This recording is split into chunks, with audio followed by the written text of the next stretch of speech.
Pact programme তো নামই তো দিয়েছে ডায়মন্ড হারবারে, এবার অভিষেক প্যাক্ট হবে।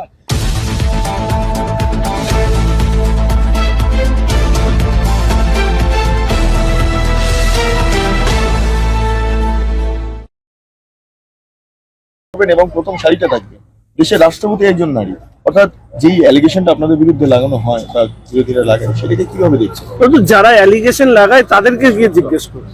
ভারতীয় জনতা পার্টি নারীর ক্ষমতায়নে বিশ্বাসী, ওমেন্স এম্পাওয়ারমেন্টের ক্ষেত্রে ভারতীয় জনতা পার্টি তার সব থেকে বড় কার্যকরী সিদ্ধান্ত হচ্ছে আইনসভায় 1/3 ওমেন্স বিল, সেটা এই ভারতীয় জনতা পার্টি সংসদের অভ্যন্তরে পাস করে দেখিয়েছে। ফলে যারা বলেন তাদেরকে তার ব্যাখ্যা দিতে বলেন।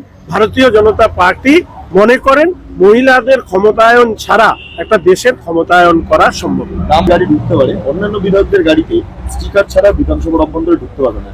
বিধানসভার তো একজন বিধায়ক হিসেবে প্রথমে মমতা বন্দ্যোপাধ্যায়, তারপর তো মুখ্যমন্ত্রী। তাহলে কি মুখ্যমন্ত্রী মানে কি একদম সবের ঊর্ধ্বে? স্পিকার বলছে না মুখ্যমন্ত্রী এক্সেপশনাল। প্রথমত আমি বলি আমার গাড়ি নেই, আমার গাড়ির স্টিকারও নেই, আমি জানি না যে কার গাড়িতে স্টিকার লাগিয়ে কে ঢোকে, আমি বলতে পারবো না।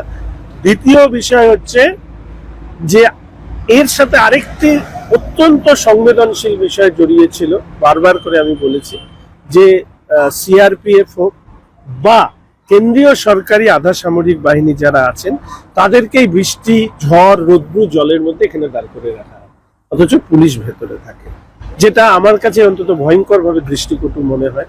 এটা নিয়েও বিধানসভায় বলেছি। তৃতীয়ত, এই যে অ্যাবাভ দ্য কনস্টিটিউশন, স্পিকার সাহেব অবশ্যই আমি মনে করি যে তার এই সিদ্ধান্তের ক্ষেত্রে কোথাও স্ববিরোধিতা রয়েছে, কারণ বিধায়ক হওয়ার পরেই মুখ্যমন্ত্রী যেহেতু হন, ফলে সমস্ত বিধায়কদের যেহেতু সহকর্মী হিসাবে মুখ্যমন্ত্রী মনে করেন, তাহলে বিধায়কদেরকে যেভাবে দেখা হয় সেইভাবে মুখ্যমন্ত্রী তিনিও যদি স্টিকার ব্যবহার করতেন তাহলে সেটা ভালো হতো। তবে বেশ কিছু গুরুত্বপূর্ণ পদের ক্ষেত্রে ব্যতিক্রম যদি থাকে, লিখিত যদি কোনো ব্যতিক্রম থাকে, সেই ব্যতিক্রম অনুযায়ী ঘটলে অন্তত আমি অন্তত সেক্ষেত্রে কোনো কিছু মনে করি না। যদি ব্যতিক্রম না থাকে তাহলে আমি মনে করি তাহলে এই ধরনের আইন ভঙ্গ করা এবং তাকে উৎসাহিত করা নিশ্চিতভাবে বিধানসভার দায়িত্বপূর্ণ পদে থেকে এটা কেউ করলে সেটা তার পক্ষেই সম্মানহানি। আচ্ছা, সরকারি বেহাল, যেখানে সরকার বেহাল সেখানে রাস্তা ঠিক থাকবে এটা কি করে আশা করা হয়? একটু পশ্চিমবঙ্গের মানুষের কাছে আমি অনুরোধ করবো, আমি উত্তরবঙ্গের ছেলে বলে আমি বলতে পারি যে আমাদের ন্যাশনাল হাইওয়ে এবং এশিয়ান হাইওয়ে এই রাস্তাগুলো দেখে দয়া করে এইটা ভাববেন না যে এগুলো রাজ্য সরকারের তৈরি করা রাস্তা।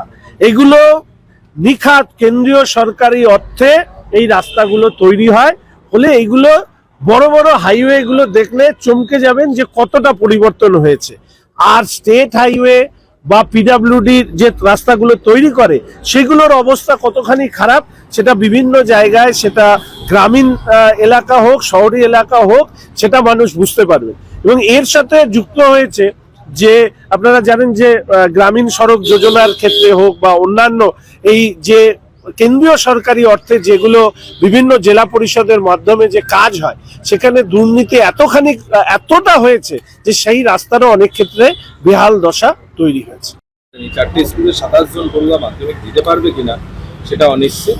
প্রধান শিক্ষকদের ফাইনও করেছে কলকাতা হাইকোর্ট। মানে শিক্ষা ব্যবস্থা, আমার মনে হয় আমরা যারা শিক্ষার সাথে যুক্ত, আমাদের নিজেদের মুখ দেখানোর মতন জায়গাও আমরা রাখছি না।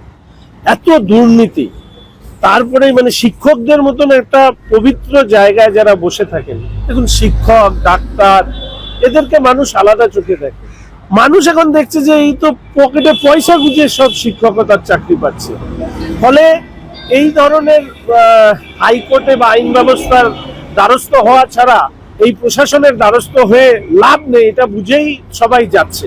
আমি শুধু বলবো যে আমাদের বিশেষত শিক্ষক ডাক্তার পুলিশ, এসএসকেএম এর ডাক্তারদের নিয়ে প্রশ্ন, রাজ্যে পুলিশ নিয়ে বিশেষ করে বিভিন্ন আইপিএস অফিসার তাদের কাজ নিয়ে প্রশ্ন, এবং শিক্ষকদের এই দুর্নীতি সাথে জড়িয়ে যাওয়া নিয়ে প্রশ্ন। তাহলে একটা সমাজের মূল ভিত্তিই নষ্ট করে দিয়েছে তৃণমূল কংগ্রেস। আগামী সোমবার অভিষেক বন্দ্যোপাধ্যায় তিনি ডায়মন্ড হারবার নিয়ে রিভিউ বৈঠক করবেন। তৃণমূল কংগ্রেস প্রোগ্রামটার নাম দিয়েছে action pack program. Amit Shah দিন রাজ্যে থাকবেন, আপনাদেরও কর্মসূচি রয়েছে। প্যাক্ট প্রোগ্রাম তো নামই তো দিয়েছে ডায়মন্ড হারবারে। এবার অভিষেক প্যাক্ট হবে, প্যাক্ট হবে মানে লোকসভা 2024-এ উনি যদি ওখানে ভোটে দাঁড়ান প্যাক্ট হয়ে বাড়িতে ফিরবেন, মানে ব্যাক টু প্যাভিলিয়ন, যেখান থেকে এসেছিলেন ওখানেই ফিরবেন। এই ব্যবস্থা ডায়মন্ড হারবারের মানুষ করে। আচ্ছা